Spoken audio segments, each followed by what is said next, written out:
Welcome to the Gazette Spotlight Business Series, presented by True North Companies. Today's Spotlight series is on adaptability. Hello, I am Michael Chevy Castranova. I'm the business editor at the Gazette. Thanks for joining us here for this installment of the Gazette Spotlight series on adaptability. This is where we talk to businesses in the corridor about what they've seen, successes they've had in the past pretty zany 12 months or so. And with us to talk about Skogman Realty is the president, Chris Skogman. Skogman is actually a bunch of companies, right? Can you tell us about it? What are the bunches of companies? I think our company is a pretty interesting example of diversification through the housing industry. Actually, 75 years ago this year, I believe Skogman Homes was incorporated in the state of Iowa. They started as a home builder. About 5 years later, they decided rather than buying lots from other developers, they would start developing their own lots.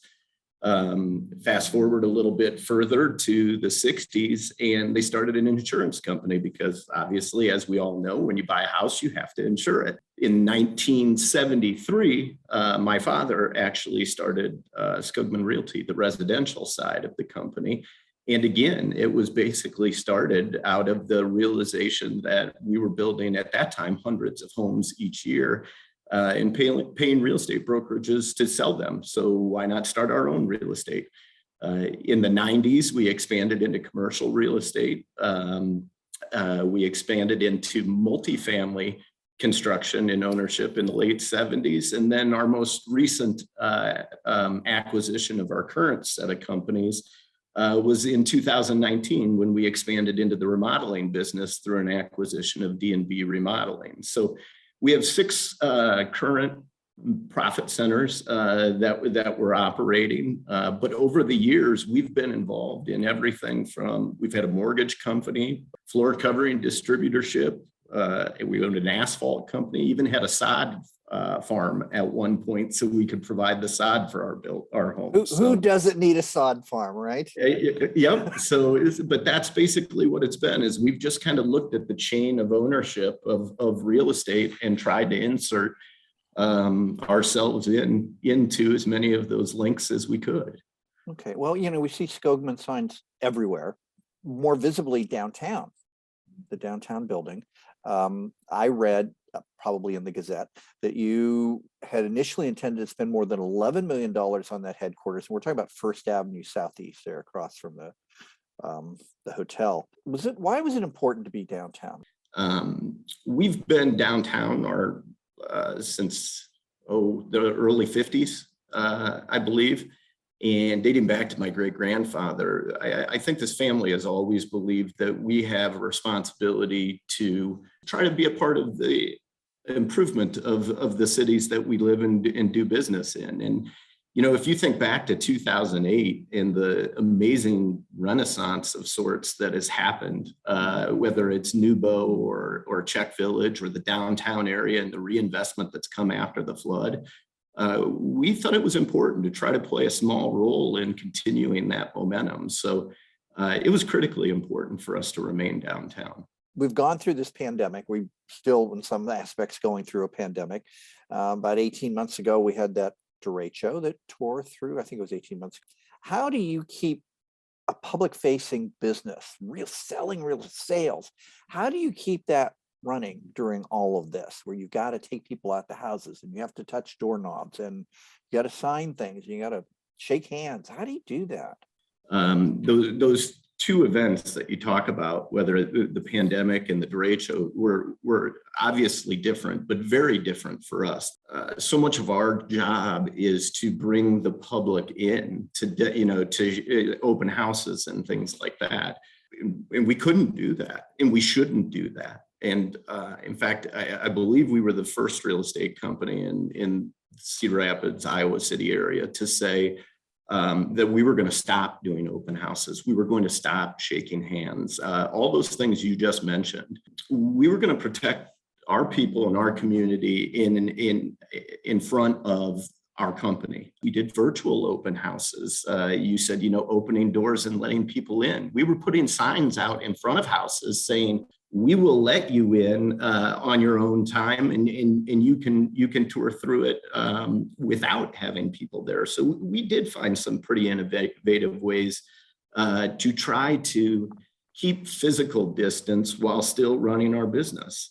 The derecho was a whole different animal, because if you think about it, it took away our product because virtually every listing was damaged. And you can imagine, we had people that were had a house under contract that was a wooded lot, and now all the trees are laying down. So think it's not unnormal for somebody who is buying that home to then come back and say, hey, when I offered a price for this home, it was with this in mind, and now it's materially different.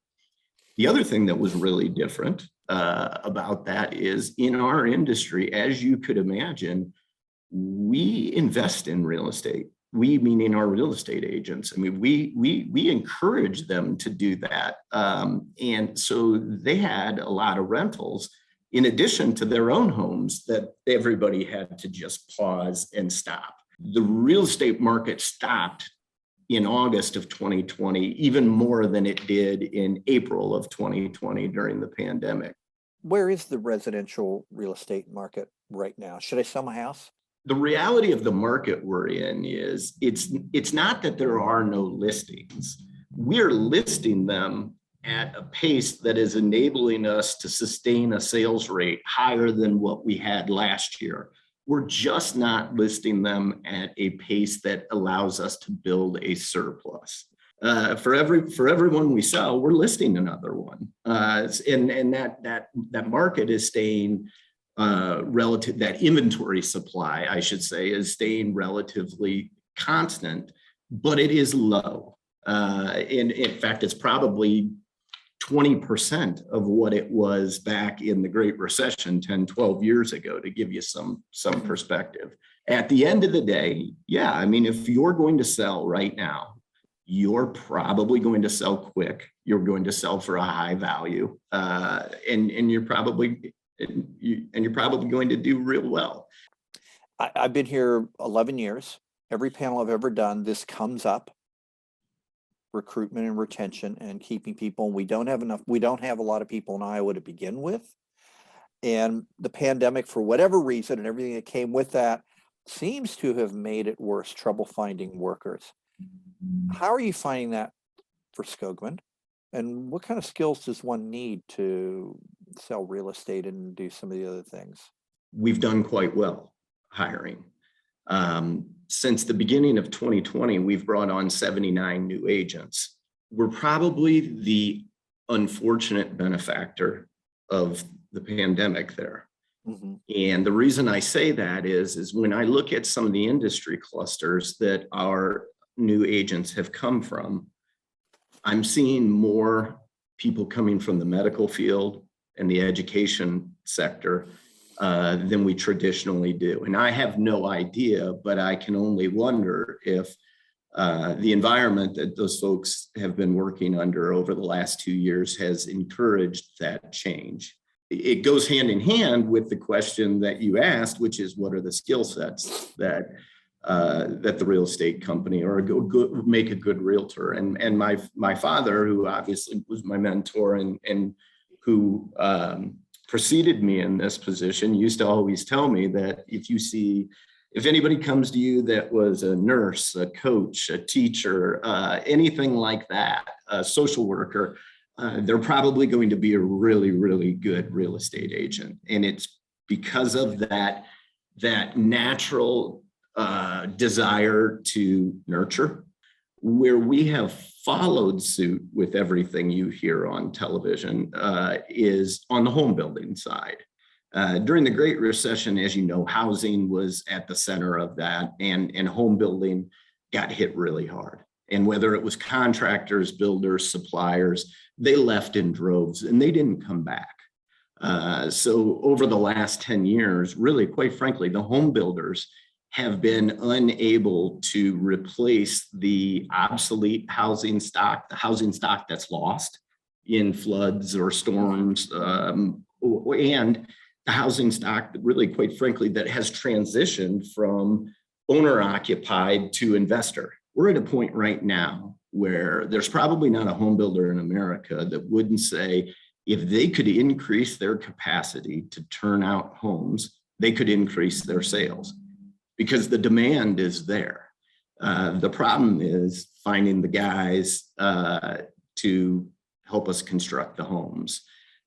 So again, from one business to the other, we go to opposite ends of the spectrum. On the real estate side, I'd say we're doing really well. And on the home building side, I'd say we're facing the exact same challenges you see in every other business.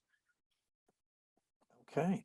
We're about at time. Chris, I want to thank you for your time that you spent with us today and telling us about the industry, and congratulations on all the stuff your company keeps building and growing, and the signs are over. Thank you. Thank your grandparents and your great grandparents. And I want to thank True North for being our sponsor. For access to all of the Gazette Spotlight Business Series, visit thegazette.com/spotlight.